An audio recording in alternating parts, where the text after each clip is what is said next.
Hello everyone.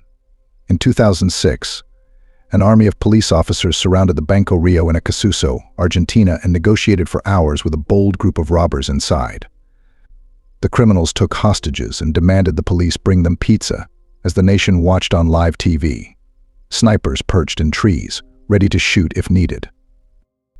At around 12:38 p.m. on the 13th of January 2006, Buenos Aires and the rest of Argentina witnessed a shocking bank robbery in broad daylight, which turned out to be an elaborate heist that hoodwinked police and authorities. The Buenos Aires Police's Special Operations Team, codenamed the Falcons, were quick to respond to the situation as the building had 23 hostages inside at the mercy of the robbers.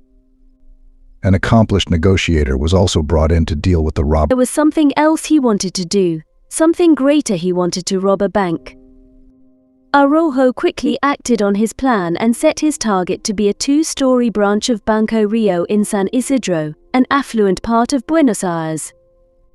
Thinking of digging a tunnel below the building, which would then easily lead to the underground vaults and not force, without hurting anyone involved, and for this, he gathered a very selective crew. First was Araujo's old friend Sebastian Bolster, who ran a jet ski workshop and had enough expertise in practical engineering. Bolster says that convincing him was not difficult, as his own family had been tremendously hurt financially, much like many other Argentinians, by the unstable conditions of Argentina's banking system.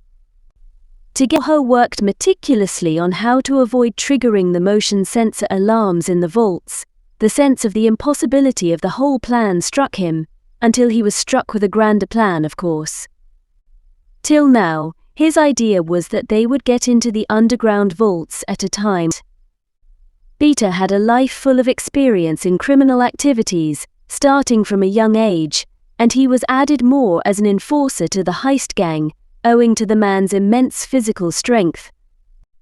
On the other hand, Vatet was an Uruguayan citizen who had a life of criminal adventures in his country, where he was jailed.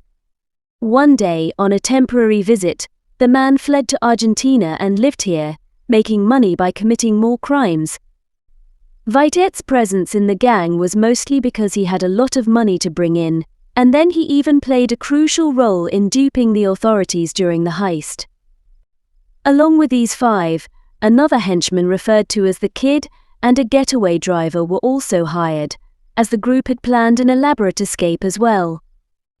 After using raft boats to navigate through, Vatet held off the police for 2 hours, and then, when signaled by the rest, he told the authorities that they wanted to surrender and come out. But saying that they wanted to have one last hearty meal before it was over, he asked the police to bring them pizzas, which the authorities agreed to.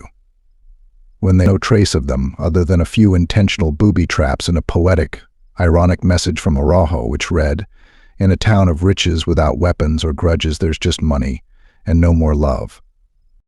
While the media reported that about $20 million in cash and valuables had been stolen from the bank, the real exact figure was never known and still remains unmentioned to this day.